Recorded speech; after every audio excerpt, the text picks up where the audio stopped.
నేనైతే 3 బ్లౌజులు కట్ చేస్తున్నా. ఈ 3 ఒకటే సైజు, 2 అయితే వర్క్, 1 నార్మల్ బ్లౌజు. నేను మార్కింగ్ అయితే ఇట్లా వేసుకుంటా. 1/2 ఇంచ్ కింద వదులుతా, 1/2 ఇంచ్ పైన వదులుతా నెక్ దగ్గర. ఈ సంఖ దగ్గర కూడా ఇట్లా పెట్టుకుంటా. సంఖ దగ్గర కూడా ఇట్లా పెట్టేసినాక ఇట్లా తీస్తా. టేప్తో కానీ కొలతలతో కానీ నేనైతే బ్లౌజ్ కట్ చేయను. సైజ్ బ్లౌజ్తో కట్ చేసుకుంటా. షోల్డర్ కూడా ఇట్లా పెట్టుకుంటా. అంతే, ఇంకా అయిపోయింది కదా ఇది.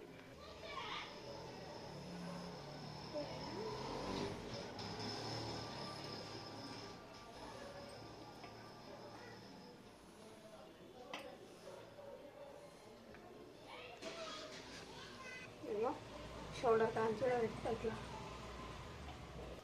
ఇలా సంఖ దగ్గర నుంచి షోల్డర్ పైన ఇట్లా పెట్టుకుంటా. ఈ షోల్డర్ ఇది, ఈ మార్కింగ్ నుంచి ఇట్లా పెడితే కరెక్ట్ వస్తుంది చూడు. ఇగో కరెక్ట్ వచ్చింది, సేమ్ ఉంది.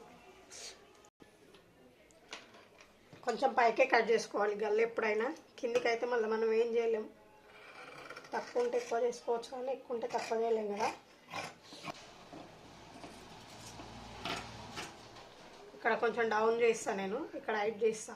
షోల్డర్ జారకుండా ఉంటుంది.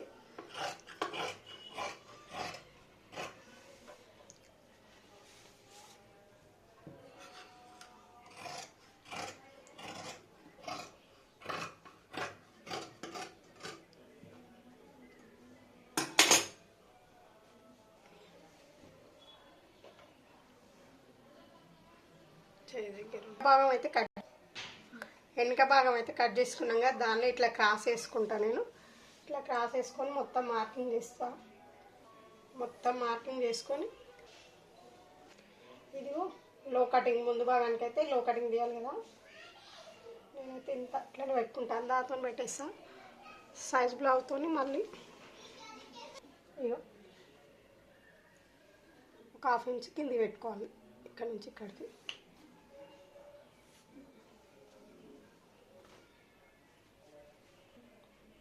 ఈడ కూడా ఒక 1/2 ఇంచ్ పైకి వదిలేసుకొని షోల్డర్ దగ్గర ఈ గల్ల ముందు గల్ల ఇట్లా తీసుకొచ్చి మనకి ఇక్కడ ఇది ఏడైతే టర్న్ అవుతుంది, ఇట్లా మలితే ఇట్లా మలిగే దగ్గర గల్ల మలుసుకోవాలి మనం. ఇక్కడికి వస్తుంది ముందు గల్ల అయితే ఈడికి వచ్చింది. ఈడ మార్కింగ్ పెట్టుకోవాలి. రౌండ్ తీసేసుకొని ఇప్పుడు సేమ్ కుట్టు మందం వదిలేసి మళ్ళీ ఈడ షేప్ పట్టి ఉంది కదా, షేప్ పట్టి దగ్గర మళ్ళీ ఒక మార్కింగ్ ఇట్లా పెట్టుకున్నాక ఒక 2 ఇంచుల కింద తీసుకొని ఇది క్రాస్ బెల్ట్ ఇట్లా కట్ చేసుకోవాలి. ఇప్పుడు ఇట్లా కట్ చేస్తున్నాను నేనైతే 3 పీసులు.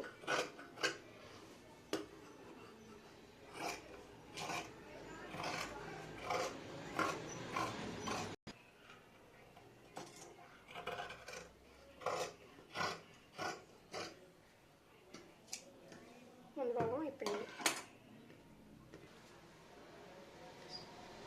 ఇదైతే రైట్ సైడ్ హ్యాండ్స్ పెట్టుకోవాలి. ఈ చేతుల కింద మట్టసాంగ్ కట్ చేసుకోవాలి. 1/2 ఇంచ్ కుట్లకు వదిలేసుకోవాలి ఎప్పుడైనా సరే. ఇట్లా మార్కింగ్ పెట్టుకొని దీనికి బుగ్గలు పెట్టాలి కదా, 1 ఇంచ్ పైకి పెట్టుకోవాలి దీనికంటే.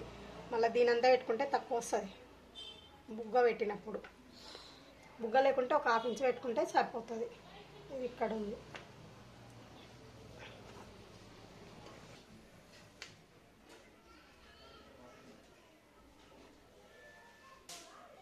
ఇంత బండ గుర్తులతోనైతే ఎవరు చెప్పారు ఫ్రెండ్స్. చూడండి కరెక్ట్ తిరుగుతుంది. కొట్టేటప్పుడు కూడా చాలా ఈజీగా వస్తుంది.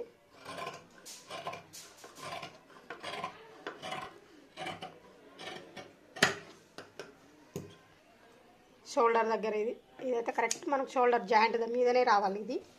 ఈ ఖర్చు అనేది ఇది ముందు భాగానికి. మనం ముందు భాగం గుర్తు పెట్టుకోవడానికి మనం నేర్చుకున్నప్పుడు అయితే మాకు ఇవన్నీ చెప్పకనే పోతుండే. అసలు అన్నీ ఒకటే సైడ్ వస్తున్నాయి అని అంటుండే. అర్థమయ్యేటట్టు మాత్రం చెప్పకపోయేది. అసలు అర్థం కాకపోయేది మేము నేర్చుకున్నాం. ఇది కూడా 1 ఇంచు తీసుకొని ఇట్లా కచ్చగా పెట్టుకుంటే ఇది ముందు భాగం. బండ గుర్తు ఇదే. ఇంకా ఈజీ మెథడ్.